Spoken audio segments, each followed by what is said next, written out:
Show में 17 से 19 साल के बच्चे प्रेग्नेंट हो रहे हैं, अबॉर्ट करा रहे हैं, लड़कियां लड़कों के लॉकर रूम्स में पैंटियां रख रही हैं और लड़के नंगे घूम रहे हैं भैया स्कूल के प्रेमिसेस में, क्योंकि ऐसा ही तो होता है ना हिंदुस्तान के स्कूलों में। हमें क्या पता, हम तो गरीब हैं।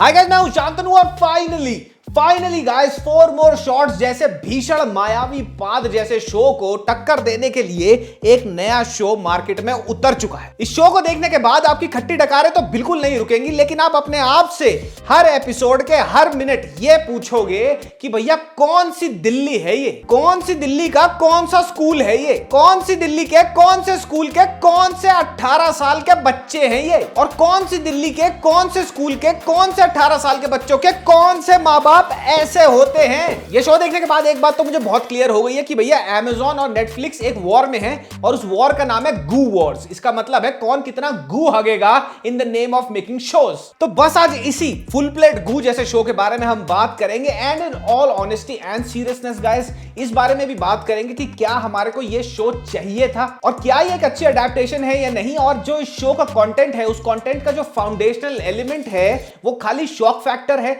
यानी कि जो चीजें इस शो के अंदर दिखाई गई हैं वो सिर्फ दिखाई गई हैं for the sake of raising eyebrows, क्योंकि तभी ये शो चल सकता था, इसी के बारे में तभी बात हो सकती थी। इन्हीं सब चीजों को डिस्कस करेंगे ऑनेस्टली सेइंग में।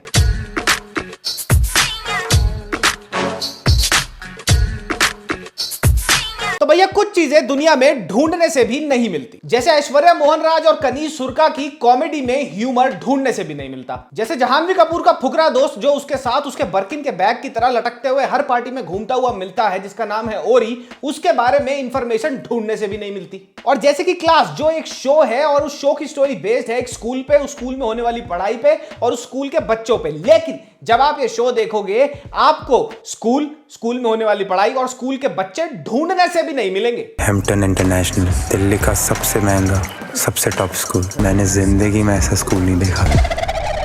So first things first guys, वैसे तो बहुत सारे लोगों को पता है, लेकिन जिनको नहीं पता मैं बता देता हूं कि क्लास एक ऑफिशियल अडेप्टेशन है of a super hit Spanish show जिसका नाम था एलीट। दूसरी चीज ये, मैंने एलीट नहीं देखा है, तो क्लास को मैंने as a first time viewer देखा। मुझे इसकी स्टोरी के बारे में कुछ नहीं पता था, मैंने बस साइनॉप्सिस पढ़ा था और तुम्हारी तरह ट्रेलर देखा था कि हाँ भाई ये हो सकता है, कुछ गरीब बच्चे अमीर स्कूल में चले जाते हैं and stuff like that. Other than that I had no clue कि इस शो में क्या दिखाया गया होगा। और तीसरी चीज ये कि मैं इस शो को मोरल पुलिस नहीं करने वाला, मैं इसको एक मॉरल कंपास पे रख के जज नहीं करूंगा कि भैया लड़कियों ने छोटे कपड़े पहन लिए तो संस्कृति भ्रष्ट हो गई, किसी लड़की ने किसी लड़के को किस कर दिया तो संस्कृति भ्रष्ट हो गई। यह बकवास मैं नहीं करने वाला।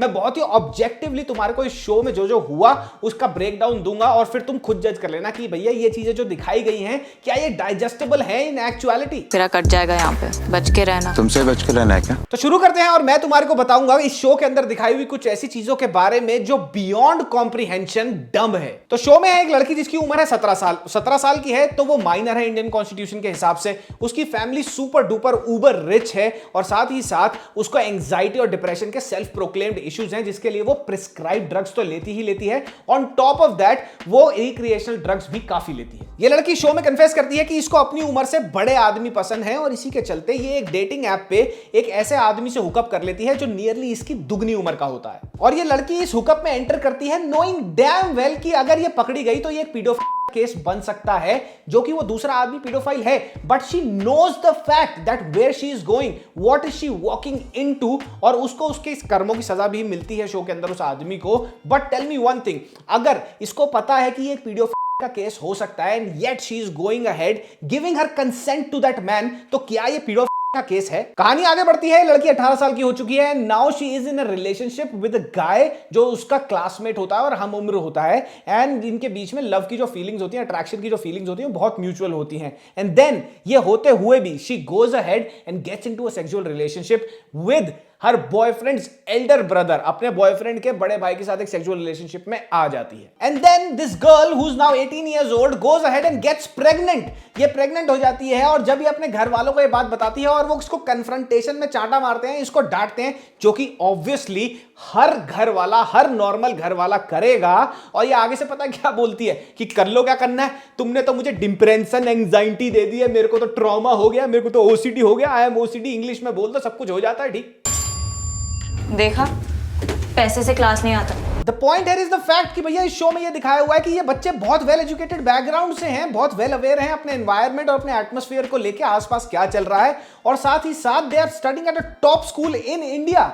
तो भैया इनको ये नहीं पता कि एक पेडोफाइल क्या होता है, कि हमारे को अंडर एज होते हुए बड़े आदमियों के साथ इन्वॉल्व नहीं होना। इनको ये नहीं पता कि हम अपनी हर चीज, अपना ड्रग अब्यूज, अपनी एंग्जाइटी, डिप्रेशन, आजकल हर चीज का मजाक बना दिया है जो, उसके ऊपर ब्लेम नहीं कर सकते। और साथ ही साथ अगर हम एक सेक्सुअल इंटरकोर्स में इन्वॉल्व हो रहे हैं, so there are plenty many chances कि प्रेग्नेंट हो सकते हैं हम। तो इसको लेके भैया प्रोटेक्शन यूज कर ले, मतलब क्या है ये। Hello classmates, I am Dheeraj Kumar. Hello Dheeraj. अब मैं आपको बताता हूं दूसरी कहानी के बारे में जो शो में दिखाई गई है, और उसको सुनने के बाद ना यार आपका दिमाग घूम जाएगा and you would be left with a lot of mixed feelings कि इसको प्रोसेस कैसे करा जाए। ये फिर से कहानी है एक लड़की की जो है 18 साल की, उसका एक बॉयफ्रेंड है, ये दोनों सेम ही क्लास में है, सेम ही स्कूल में है, वेरी एक्टिव सेक्सुअली भी हैं, और लड़की नाउ वांट्स कि वो एक ऐसे रिलेशनशिप में आ जाए जहां पे एक तीसरा लड़का सेक्सुअली इन दोनों के साथ इन्वॉल्व हो जाए, और वो ये चाहती है कि मैं सेक्स करूं उस रैंडम तीसरे लड़के के साथ while my boyfriend sits and watches it and takes pleasure in it. यहां पे प्रॉब्लम ये नहीं है कि सेक्सुअल कंटेंट दिखाया जा रहा है, सेक्स के सीन्स दिखाए जा रहे हैं, ये प्रॉब्लम नहीं है। हम सब 17, 18 साल, 19 साल की उम्र से निकले हैं, हमें पता है कि प्यूबर्टी में क्या क्या चेंजेस होते हैं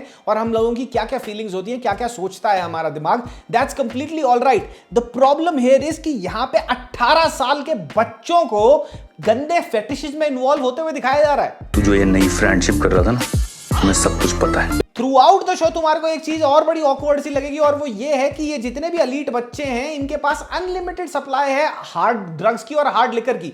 मतलब ये दिखा दिया है शो के अंदर कि ये जस्ट बिकॉज ये बहुत अमीर खानदानों से हैं तो इनके खानदान मेस्ड अप है, इनकी फैमिली लाइफ्स मेस्ड अप हैं, इनके घर वाले इन पे बिल्कुल ध्यान नहीं देते, which is again a stereotype, isn't it. अजीब से परिवारों के बिगड़े बच्चे। पूरा का पूरा शो भरा हुआ है सेंसलेस सीन से। 18 साल के लौंडे की ऐसी बॉडी दिखा दी जो 25-30 साल के लौंडे की जो 10 साल से नेचुरली वर्कआउट कर रहा है उसकी बॉडी ना हो, और वो बिल्कुल ही झुग्गी झोपड़ी वाला है कि भैया कैसे मेंटेन कर रहा है, कहां से तेरे स्टेरॉइड्स के पैसे आ रहे हैं, मतलब कुछ है, कुछ सेंस ही नहीं है उसका। Myself Balram Patwal. I come from Hindi medium, but my English is like bullet train. एक शॉट में यही बॉडी वाला लड़का पूरा नंगा होके, अंडरगारमेंट्स भी नहीं होते उसकी बॉडी के ऊपर, वो नंगा चलता है स्कूल के हॉलवे में, और लड़कियां उसको देख के सीटी मार रही हैं, पागल हो रही हैं, और वो डायलॉग बोलता है, सब लड़कियों की कच्चियों में आग लग गई मेरे को देख के। अबे कौन से स्कूल में होता है ये? कुछ शॉट्स में 18 साल की लड़कियां अपने 50 साल के मेल टीचर्स के गाल पे किस कर दे रही हैं, उनको इनअप्रोप्रिएटली टच कर रही हैं। पता नहीं भाई कौन से स्कूल में होता है ये सब। एक शॉट में एक लड़की एक लड़के को ये बताने के लिए कि मैं तेरे में इंटरेस्टेड हूं, उसके लॉकर रूम में अपनी पैंटी रखाती है। ऐसे ही होता होगा, हमें क्या पता, हमारी तो तालीम ही खराब है, हम तो 18 साल कभी हुए ही नहीं, हम तो ढंग के स्कूलों में कभी गए नहीं। अच्छे स्कूलों में ऐसे ही बताया जाता है कि मैं तेरे से प्यार करती हूं, मैं तेरे से सेक्स करना चाहती हूं, तो मैं अपनी पैंटी तेरे ना बैग में डाल देती हूं। ऐसे ही होता होगा। शो में 8 एपिसोड हैं, और 8 के 8 एपिसोड को देखते हुए हर एक मिनट जो जो चीजें इनमें दिखाई गई है ना, जो स्टार्टलिंग चीजें इसमें दिखाई गई है ना, वो देख के तुम्हें पता क्या लगेगा कि यार ये क्या है, ये 18 साल के बच्चे। इससे अच्छा तो भैया ये दिखा देते कि ये मिड कॉलेजिएट होते, सेकंड थर्ड ईयर वाले दिखाए थे, तो फिर एक बारी को बिलीवेबल हो जाता। अगर आप लोगों को याद हो तो मैंने आप लोगों को 3 नए स्कॉलरशिप स्टूडेंट्स के बारे में बताया था। और ये सेक्स सीन्स भी कोई नॉर्मल से सेक्स सीन नहीं है कि 17, 18, 19 साल के बच्चे हैं, नई नई चीजें, नई नई जवानी आई है, थोड़ा सा किस कर लिया, इधर उधर हाथ लगा दिए, वो वाले सेक्स सीन्स नहीं है। With the way they have shot these scenes, मतलब जिस हिसाब से तुमने स्मूचेस करता देखोगे, जिस हिसाब से तुम उन्हें इंटरकोर्स वाले सीन परफॉर्म करता देखोगे, तुम्हें भाई वो मंजे हुए पॉर्न स्टार लगेंगे सारे के सारे। And things get even worse जब तुम्हारे सबकॉन्शियस में तुम्हें यह पता है कि ये 17 से 19 साल के बीच के बच्चे हैं। अब यहाँ पे प्रॉब्लम ये नहीं है कि यहाँ पे सेक्सुअल कंटेंट दिखाया है, यहाँ पे है प्रॉब्लम्स दो। पहली प्रॉब्लम ये है कि तुमने 18 साल के बच्चों को ये सारी चीजें करता हुआ दिखाया है, ऑल्दो 18 साल वो लीगली अडल्ट हो चुके हैं, बट देन अगेन सबकॉन्शियसली पूरी दुनिया में ईस्ट वेस्ट नॉर्थ साउथ जहां के भी लोग होंगे उन्हें हर सबकॉन्शियसली ये पता है कि 18 साल अभी भी in relation to what things, in context to the things that you have shown in the show, वो बहुत ज्यादा गलत है। और दूसरी प्रॉब्लम ये, अब इस शो में जो चीजें दिखाई गई हैं वो हर टीनेजर देखेगा, और इस गलेबल एज में वो इस चीज को कैसे प्रोसेस करता है कि भैया चलो ये तो उसके भी दिमाग में आएगा कि ये ऐसे स्कूल कहां होते हैं, stuff like that. But leaving that aside, teenager है वो, उसका ध्यान कहां जाएगा? ज्यादा से ज्यादा सेक्सुअल कंटेंट पे जाएगा, ज्यादा से ज्यादा एक्सप्लिसिट कंटेंट पे जाएगा, और फिर क्या होगा? They would try to replicate that thing that they saw in the show in their own lives. 4 साल पहला एक कमरे च बैठे मैसी सोचदा केड़े रस्ते। अब कुछ लोग ये आर्ग्यू करेंगे कि भैया हर चीज रिलेटेबल होनी जरूरी नहीं है, हर शो रिलेटेबल होना जरूरी नहीं है। एब्सोल्युटली नहीं है जरूरत हर चीज को रिलेटेबल होने के लिए। कुछ चीजें स्लाइस ऑफ लाइफ होती हैं, कुछ चीजें होती हैं एस्पिरेशनल वैल्यू। तो जहां तक बात रही स्लाइस ऑफ लाइफ की, इस शो के अंदर जो स्लाइस ऑफ लाइफ दिखाया गया है ना, वो 99.99% हिंदुस्तान की जनता जो टॉप स्कूलों में भी जा रही है ना, उन्होंने भी कभी वो स्लाइस नहीं चखा होगा। तो स्लाइस ऑफ लाइफ तो और रिलेटेबिलिटी तो निकाल दो। और दूसरी बात रही एस्पिरेशनल वैल्यू की शो की, तो भैया अगर तुम चाहते हो कि देश की टीनेज 17 से 18-19 साल के बच्चे ये देखें या फिर उससे छोटे बच्चे भी ये देखेंगे और वो ये देख के क्या ही एस्पायर करेंगे, तुम खुद दिमाग लड़ा लो। तो बेसिकली इस शो की कहानी अच्छी है, शॉट भी बहुत बढ़िया तरीके से है, हर चीज बहुत बढ़िया, एक्टिंग भी बहुत अच्छी है शो के अंदर, बैकग्राउंड म्यूजिक भी अच्छा है। But the point is the things that they have shown and the things that they have shown with utter fierceness will actually disturb you at places. इस शो के मेकर्स एक बात से अच्छी तरह वाकिफ थे और वो ये थी कि जिस फियर्सनेस से इन्होंने सेक्सुअली एक्सप्लिसिट कंटेंट दिखाया है ना, अगर उस सेक्सुअली एक्सप्लिसिट कंटेंट को उस स्क्रिप्ट में से निकाल दिया जाए, अगर वो हटा दिया जाए, तो इस शो में कुछ नहीं है।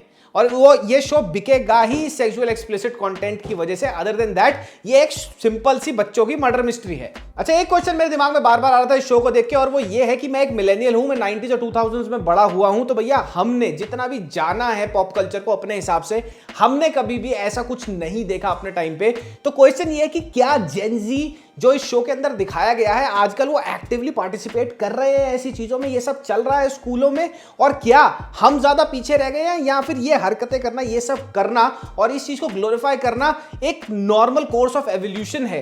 I mean I don't know if you think, what do you think about it, put it in the comments. Show बहुत ही एस्थेटिकली शॉट है, बहुत सुंदर लगेगा आपको देखने में, वीडियोग्राफी सिनेमेटोग्राफी बहुत बढ़िया है, शॉट्स बहुत अच्छी तरह से लिए हुए हैं, एडिटिंग बहुत अच्छी है शो की, पोस्ट प्रोडक्शन बहुत टाइम लगा के किया गया है ऐसा लगता है शो देख के। और साथ ही साथ जितने भी गाने इन्होंने चूज करे हैं अलग अलग सिचुएशंस में जो बजते हैं, हिप हॉप सॉन्ग्स हैं, काफी बढ़िया गाने हैं वो। So guys, this was my review for class. ये शो आपको बहुत ज्यादा शेल शॉक कर देगा at a lot of places. Family के साथ तो दूर की बात हो गई बैठ के इसको देखना, जिन्होंने एलीट देखा उनको पता है किस तरीके का ये शो होने वाला है। तो भैया अपने छोटे भाई बहनों को, अपने मम्मी पापा को थोड़ा क्लास से दूर ही रखना, क्योंकि अगर उन्होंने देख लिया तो तुम्हारा जीना हराम है 200%। और हाँ, पैंट से हाथ तो तुम निकालोगे नहीं ये शो देखते हो, मुझे पता है बेटे तुम क्या करने वाले हो। तब तक हम मिलते हैं अगली वीडियो में।